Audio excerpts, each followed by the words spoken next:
Bien, estamos ahora en nuestra segunda clase de metabolismo de lípidos. Nos queda una más, que es lipoproteínas, para la próxima semana. Y en esta clase, que es mucho más breve que la anterior, vamos a hablar un poquito sobre el metabolismo del colesterol, algo que tiene que ver también con fármacos que se utilizan en la actualidad para disminuir su síntesis, teniendo en cuenta que nosotros también fabricamos colesterol además del que ingerimos y hay situaciones donde un plan de alimentación restringido en colesterol no es suficiente ante ciertas patologías. Y por último vamos a ver cómo es el metabolismo de ácidos y sales biliares, que entiendo que ustedes algo vieron en anatomía y fisiología, así que va a ser también a modo de recordatorio. Bueno, como para ubicarnos un poquito en cómo es nuestra y asociarlo a nutrición, ustedes saben que nosotros comemos alrededor, o deberíamos comer para mantener una dieta armónica, un régimen normal que cumpla con la armonía, alrededor de un 25, un 30% de grasas del valor calórico total. Expresado eso en gramos, son entre 60 y 140, 150 gramos de lípidos por día, distribuidos entre todos estos lípidos que figuran aquí, pero fíjense que el que más consumimos son triglicéridos. Siempre me olvido de poner el puntero.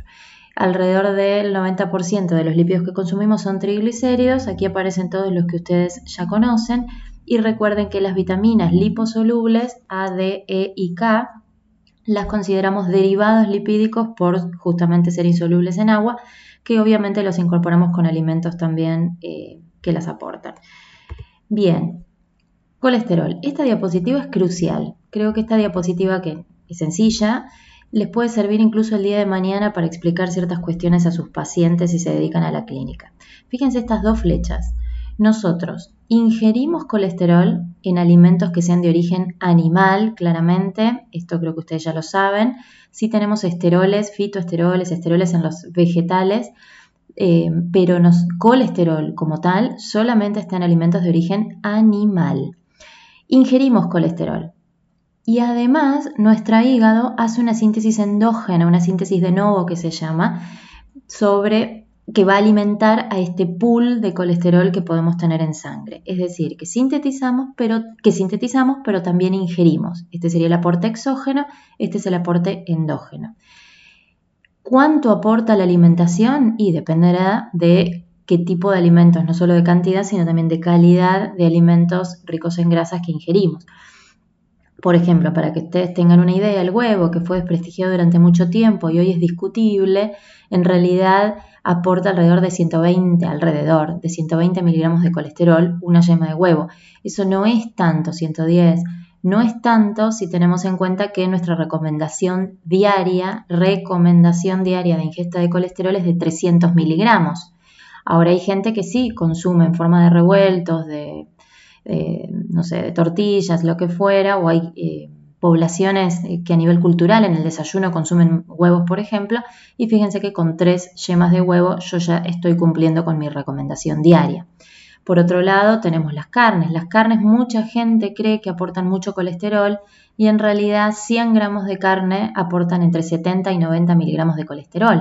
Fíjense que pensando en la recomendación de 300, tampoco es tanto. Todo depende de la suma diaria. Ahora, si yo además consumo manteca, además consumo vísceras, que son las que más colesterol aportan, además consumo lácteos enteros, cuando la Sociedad Argentina de Pediatría dice que debemos consumir lácteos semidescremados a partir de los 2 años de vida. Si yo soy adulto y sigo consumiendo leche entera, queso entero, ricota entera, postrecitos, tipo serenito, ese tipo de cosas, o danet, o yogures enteros, más carne, más manteca, más huevos, claramente me paso.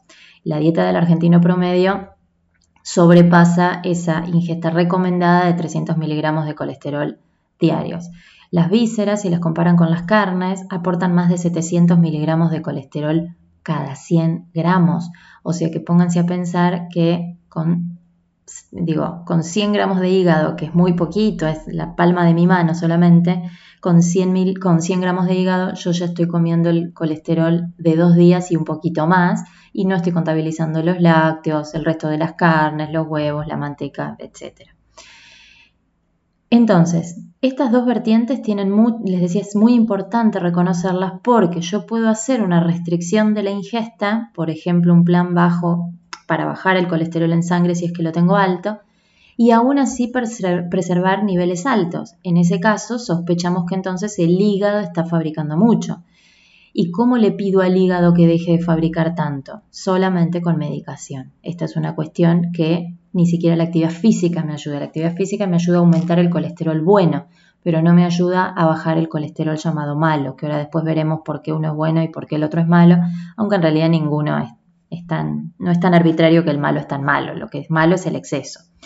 Y de esto también les puede servir para explicarle a alguien, por ejemplo, vegetariano o más bien vegano, por qué puede tener niveles altos de colesterol.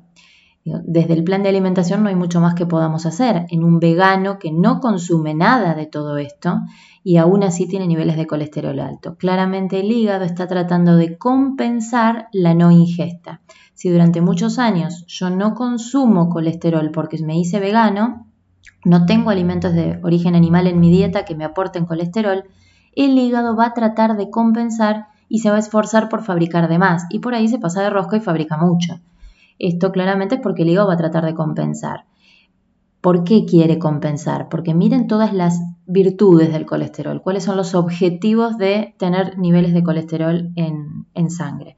Porque ese colesterol es el que ya sabemos forma parte de las membranas, el colesterol forma parte de las vainas de mielina del sistema nervioso y por eso es fundamental que un niño tenga ingestas de lácteos enteros, un lactante o un niño menor de 2 años, para terminar de formar su sistema nervioso adecuadamente. Ese colesterol también anda circulando en sangre a través de las lipoproteínas, acá hay solo algunos ejemplos. El colesterol es precursor de las hormonas esteroides. ¿Recuerdan cuando vimos esteroides derivados del colesterol? Por ejemplo, estrógeno, progesterona, testosterona, la vitamina D que aparece aquí, el cortisol, los mineralocorticoides. Todo eso es derivado del colesterol. Y además es precursor de los ácidos biliares. Ácidos y sales biliares que van a conformar la bilis, la micela que hablamos la clase anterior, para permitir la solubilización o emulsión de los lípidos de dieta a nivel intestinal. Claramente la micela va a estar formada por fosfolípidos anfipáticos y por ácidos y sales biliares que también son anfipáticos, son amigos de las grasas porque son derivados del colesterol, pero al ser anfipáticos nos permiten formar esa micela. Es como si fuera el detergente que tenemos en nuestro cuerpo para vehiculizar las grasas en nuestro intestino. Y esta diapositiva también les va a servir para, había una pregunta del trabajo práctico que decía que cuáles son los usos o algo así, cuál es la importancia del hígado en el manejo del colesterol. Fíjense, acá yo les voy a decir varios verbos. El hígado, otra vez el hígado, que lo venimos viendo en todas las clases, tanto el metabolismo de carbohidratos como de lípidos, como un órgano muy importante que hace muchas funciones metabólicas. El hígado con respecto al colesterol vamos a poner así. Por un lado ya vimos que sintetiza. Esta flechita hablaría de que el hígado sintetiza colesterol, fabrica colesterol y lo hace a partir de nuestro ya conocido acetil-CoA. El mismo que podía entrar en Krebs, el mismo acetil que fabricó cuerpos cetónicos la clase pasada. Estamos siempre en la encrucijada metabólica. El mismo acetil que permitió a través de la lanzadera del citrato salir a citosol y sintetizar ácidos grasos y triglicéridos. Bueno, este acetil también permite la síntesis de colesterol. Es el sustrato, que es lo que vamos a ver en breve.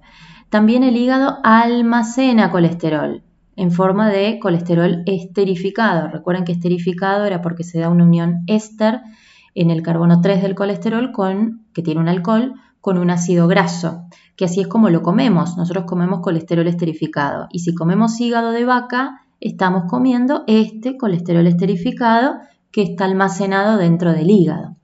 Entonces, va de nuevo, el hígado sintetiza, el hígado almacena, todo esto lo hace a través de enzimas.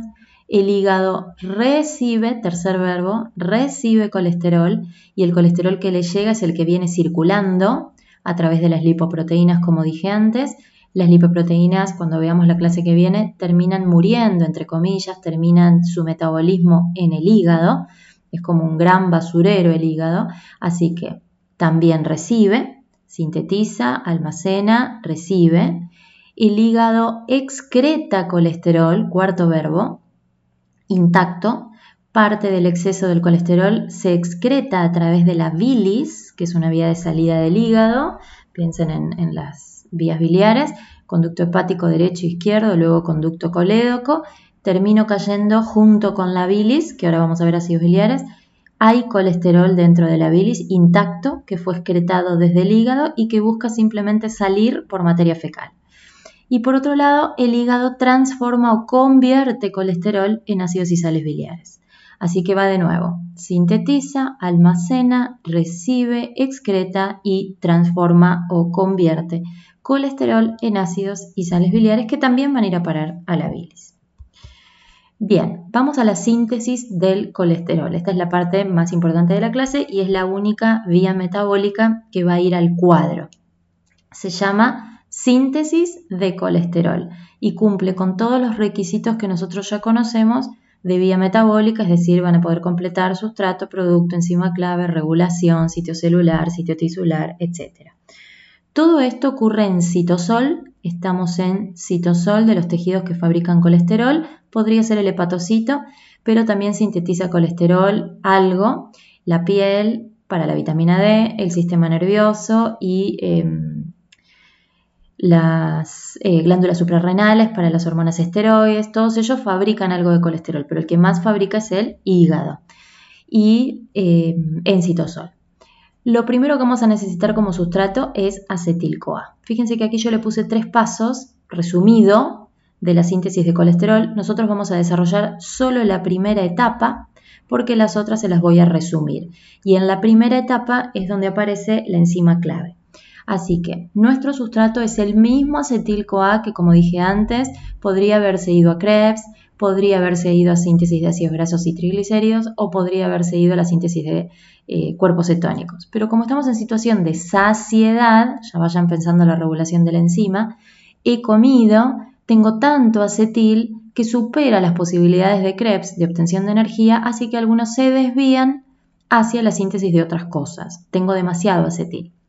En este momento vamos a desviarlo hacia la síntesis de colesterol. Y recuerden que el acetil fue generado en mitocondria, así que para poder hacer esto en citosol tuvo que salir. Ya lo vimos el otro día, es igual que para la síntesis de ácidos grasos y triglicéridos. Este acetil presente en citosol es de suponer que vino con la lanzadera del citrato. El mismo disfraz que usó la clase pasada lo usa ahora. Gracias a la lanzadera del citrato, este acetil se escapó de mitocondria y ahora lo tengo en citosol. Una vez en citosol, ¿qué va a pasar? Primera cuestión, recuerden que el acetil tiene 2 carbonos y el colesterol tiene 27. O sea que lo que yo tengo que hacer es, como hicimos con el palmitato, ir sumando carbonos para poder llegar al colesterol. Ya arranco con 2 acetil-CoA condensándose, o sea que tengo 4 carbonos de una. En el primer paso de la primera etapa, lo primero que ocurre es que se juntan, se condensan 2 acetil-CoA. Y por eso ustedes ven acá que se forma una sustancia que tiene 4 carbonos. Por condensación de 2 acetil, formo esta sustancia de 4 carbonos que aquí tienen el nombre. Esta de 4 vuelve a recibir un tercer acetil, o sea que fueron 2 juntos y otro suelto que viene aquí. 2 carbonos más, si sumo, 4 más 2, 6, se forma algo que se llama HMG-CoA, por condensación entonces en 2 pasos de 3 acetil-CoA. 2 más 2, 4 y después 2 más, 6. Este HMG-CoA o hidroximetilglutaril-CoA es el que va a sufrir una reducción, y las vías anabólicas son siempre reductivas, reciben H's, reciben protones y electrones, va a recibir protones de NADPH gracias a la enzima HMG-CoA reductasa. Fíjense que el nombre lo dice yo reduzco al HMG-CoA, que era el que acabábamos de obtener.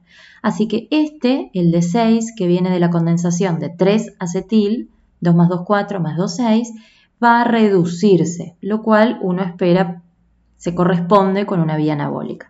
Y esta es la enzima clave, esta es la que va al cuadro. HMG-CoA reductasa. Ojo, porque acá arriba yo ni la nombré, hay una HMG-CoA sintasa, que está bien su nombre, ella dice yo sintetizo el D6, esta dice yo reduzco al D6. La clave es la que reduce, no la que lo sintetiza. Y para reducirlo, es decir, que tenga nuevas H's, aquí yo se las dibujé, fíjense que ahora hay más H's que antes, está más reducido que antes, alguien me tiene que proveer de esas H's. ¿Quién es? El famoso NADPH. Recuerden que estos NADPH vienen de la vía de las pentosas, que también ocurre en citosol, que también ocurre en situación de saciedad, así que es claro que lo tengo aquí al ladito nomás.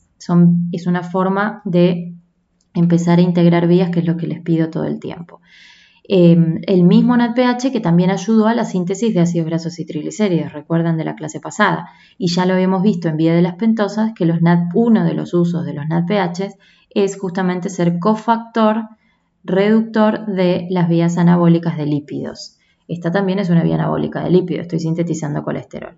Lo que se obtiene sigue teniendo 6 carbonos porque yo no perdí nada ni sumé nada, es el ácido mevalónico o mevalonato, y ahí termina la primera etapa de la síntesis de colesterol. Fíjense el acetil convirtiéndose en ácido mevalónico o mevalonato.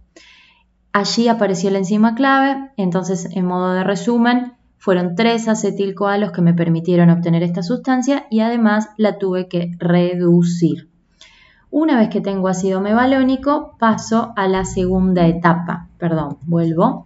La segunda etapa dice que el mevalonato se va a convertir en escualeno.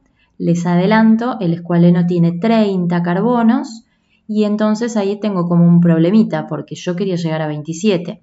Así que en la segunda etapa me paso. Fabrico escualeno, que es una sustancia de 30 carbonos, y en la última etapa se va a recortar ese escualeno para pasar de 30 a 27. Yo solo quiero que piensen en números para que vean cómo llegamos. Partí de 2, llegué a 6, de 6 llegué a 30 y de 30 recorto y tengo los 27 finales. Se las voy a resumir a la segunda y la tercera etapa solo para que vean cómo ocurre, pero como aquí no hay enzima clave, nos interesa más bien solo la primera etapa. Yo quiero pasar de este de 6 al escualeno de 30. ¿Cómo va a ocurrir eso? Bueno, el ácido mevalónico primeramente se decarboxila, acá van a ver que pierde un carbono para quedarse con 5. 6 menos 1 es 5. Ese de 5 se llama IPP. Aquí abajo yo les puse las referencias de los carbonos para que vean las letras, las siglas estas, las abreviaturas, con cuántos carbonos tiene cada una, así que vamos a hacer matemáticas nada más. Este IPP en blanco tienen los nombres completos, se llama isopentenil pirofosfato, es un precursor de 5 carbonos, proviene entonces de la decarboxilación del mevalónico. Entonces 6 menos 1, 5. Este de 5 se va a condensar con otro de 5 o con un isómero que se llama DPP, que es de arnesil, no importa, pero los dos tienen 5. Entonces si yo digo 6 menos 1, 5. 5 más 5, 10. O 5 más 5, su isómero también me da 10. Este de 10, aquí lo tienen, se llama GPP, geranil quiere decir, no importan estos nombres, solo para que vean, tiene 10 carbonos. Ese de 10 se va a condensar de nuevo con un IPP que tenía 5. 10 más 5, 15. Entonces resumen hasta acá. Vayan conmigo. 6 menos 1, 5. 5 más 5, 10. 10 más 5, 15. Voy creciendo. Este de 15, y voy creyendo también. Este de 15 se llama farnesil y ya estoy un poco más cerca. Y acá es como que las enzimas dicen, bueno, vamos a seguir sumando de 5 en 5. La verdad que esto va muy lento. Vamos a hacer directamente 15 más 15. De nuevo, 6 menos 1, 5. 5 más 5, 10. 10 más 5, 15. Y ahora hago 15 más 15, 30. Y llegué al escualeno. Los nombres, recuerden que no es importante que los tengan, pero solamente quiero que piensen en cómo llegué a los 30. Y en ese momento, cumplida la segunda etapa, todos estos PP, pirofosfato, claramente hablan de gasto de ATP. La síntesis de ATP cuesta, la síntesis de colesterol cuesta, es una vía anabólica y por lo tanto endergónica, así que vamos a poner signo menos. Me cuesta 30 ATPs fabricar una molécula de colesterol. Este escualeno ahora deberá desmetilarse 3 veces, perder 3 metilos. Recuerden que metilo era CH3, son moléculas monocarbonadas, y si yo le resto 3 metilos me quedo con 27, 30 menos 3 es 27, pero no son carbonos en forma de dióxido de carbono que se recortan, sino en forma de metilos, CH3. Así que el escualeno se desmetila 3 veces y además debe ciclarse, porque acuérdense que el colesterol tiene estructura de ciclopentano perhidrofenantreno con 4 anillos. Así que deberá desmetilarse y ciclarse. Obviamente acá sigo gastando ATP y hay enzimas ciclasas que se ocupan de hacer esto. Así es como llego al colesterol. Entonces, repasando, en la primera etapa pasé de 2 carbonos de acetil a 6 del mevalonato y ahí apareció la enzima clave, se redujo, clásico de toda vía anabólica. Segunda etapa, el mevalonato se transforma en escualeno, de 6 pasó a 30 por sucesivas condensaciones de sustancias intermedias y en la etapa final el escualeno deberá, reduciéndose nuevamente, desmetilarse y ciclarse para obtener colesterol. ¿Cómo se regula la síntesis de colesterol?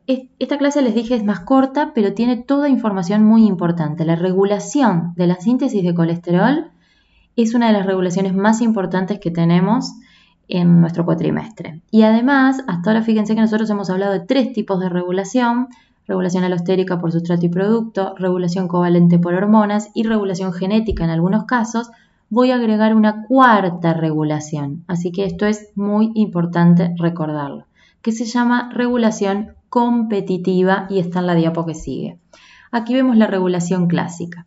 A ver, ¿cómo se va a regular la síntesis de colesterol? La enzima clave se llamaba HMG-CoA reductasa. Esta enzima va a estar regulada hormonalmente, covalentemente, por insulina y glucagón. Si todo esto ocurre en citosol y en saciedad, la hormona que me va a regular positivamente, que me va a estimular, claramente es la insulina. Además, relacionen con todo lo demás.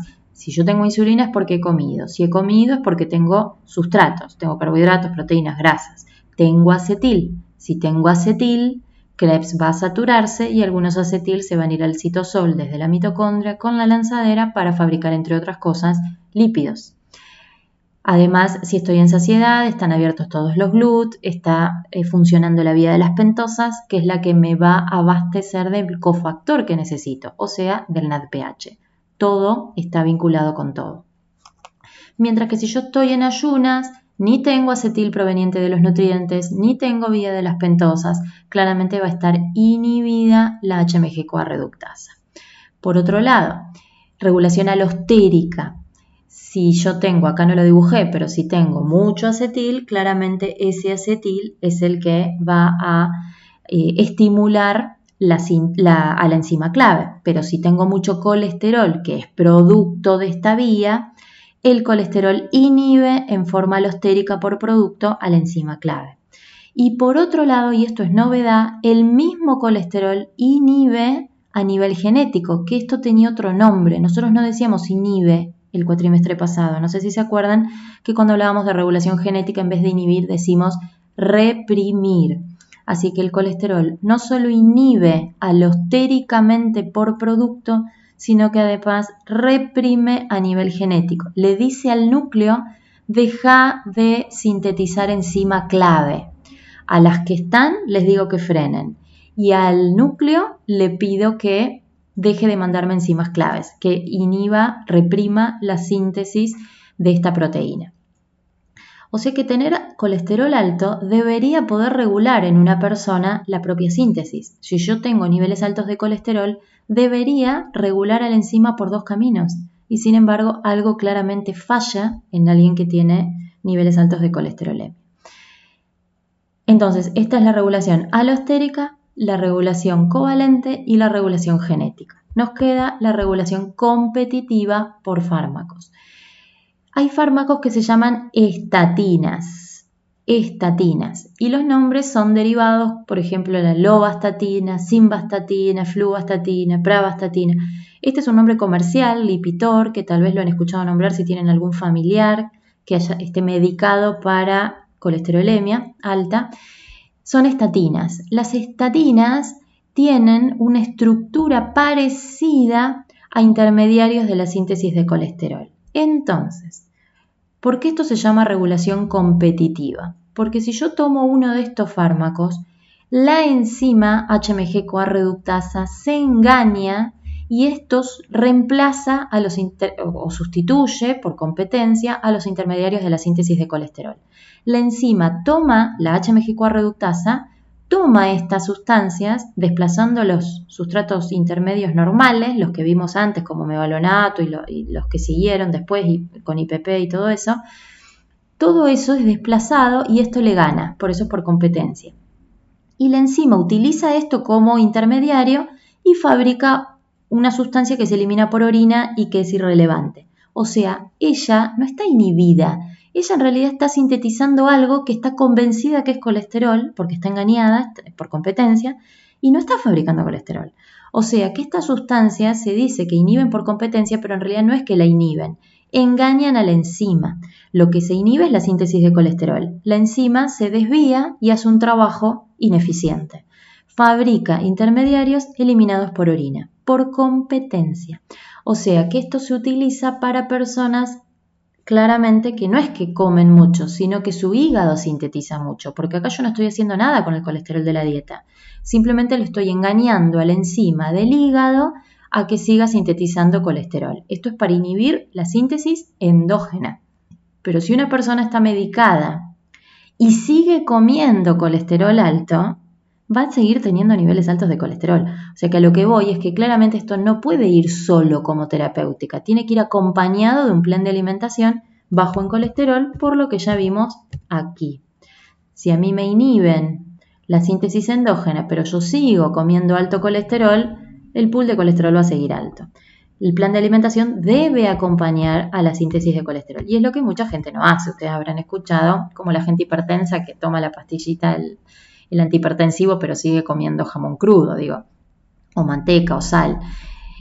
Voy en contra, estoy haciendo algo contradictorio. Y además piensa en esto, estoy dando una medicación que inhibe una función del hígado natural.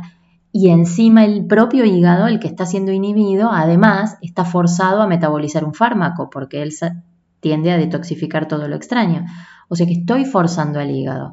Nadie dice que esto es una solución maravillosa, estar medicada cuando podría estar haciendo un plan de alimentación. Estoy forzando al hígado a detoxificar algo externo. Con lo cual hay que tener cuidado con estas cosas. Hay muchos pacientes que prefieren la medicación antes que hacer el esfuerzo de un plan de alimentación.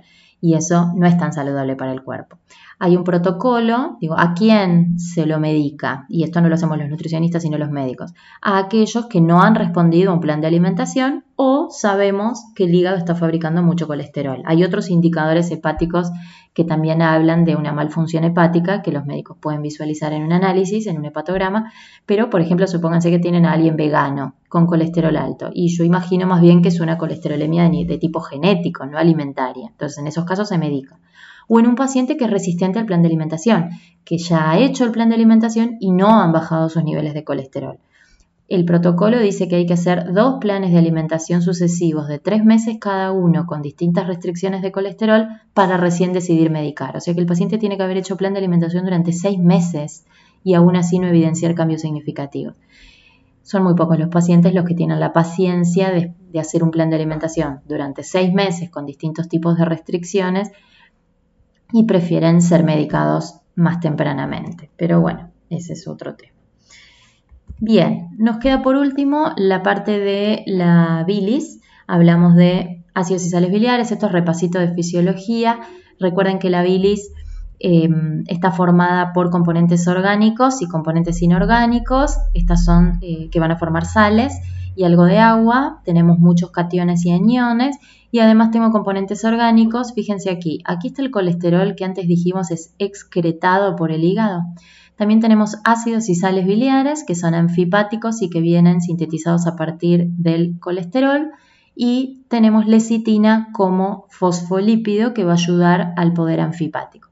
Y la bilirrubina es un pigmento que todavía no hemos visto, pero viene del metabolismo del hemo, de los glóbulos rojos. Es un pigmento que solamente es desecho y por lo tanto utiliza, ya que la bilis es una vía de salida, recuerden que una vez que yo drene bilis al intestino, después del intestino delgado viene el intestino grueso, así que claramente es una vía de salida para el colesterol excretado Y para la bilirrubina, que no tiene ninguna función, una vez que viene del metabolismo del hemo, va a usarlo como vía de salida y es la responsable de darle el color a la materia fecal.